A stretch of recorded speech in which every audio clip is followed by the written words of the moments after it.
మాతృదేవో భవ. శ్రీ లలితా సహస్రనామ స్తోత్ర వైభవంలో ఈరోజు మనం అమ్మవారు నివసించే ఆ దివ్యలోకం గురించి తెలుసుకుందాం. 21 నుండి 25 వరకు గల శ్లోకాలు ఆ మణిద్వీప సామ్రాజ్య వైభవాన్ని, ఆ తల్లి దయను ఎలా ఆవిష్కరిస్తున్నాయో ఇప్పుడు తెలుసుకుందాం.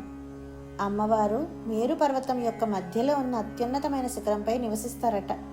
ఆమె శ్రీమన్నగరము అనబడే మణిద్వీపానికి మహారాణి. ఆమె నివసించే భవనం మన కోరికలను తీర్చే చింతామణి అనే దివ్యమణులతో నిర్మించబడిందట. ఆ తల్లి పంచబ్రహ్మాసన స్థిత. బ్రహ్మ, విష్ణు, రుద్ర, ఈశ్వర, సదాశివులనే 5 దైవశక్తులపై అధిష్ఠించి ఉంటారట. ఈ మణిద్వీపం అమృతంతో నిండిన సుధాసాగరం మధ్యలో ఉంటుందట. అక్కడ ఆమె కామాక్షిగై కొలువై ఉండి మనకు ఏది అవసరమో తెలిసి అనుగ్రహించే కరుణామయి. సంపత్కరి అనే శక్తి ఏనుగుల సైన్యాన్ని, అశ్వారూఢ అనే శక్తి కోట్లాది గుర్రాల సైన్యాన్ని నడిపిస్తూ అమ్మవారిని సేవిస్తాయి. మణిద్వీపవాసిని ఏకాగ్రతతో ధ్యానిస్తే మన హృదయమే ఒక శాంతి నిలయంగా మారుతుంది. జై శ్రీ మాత్రే నమః.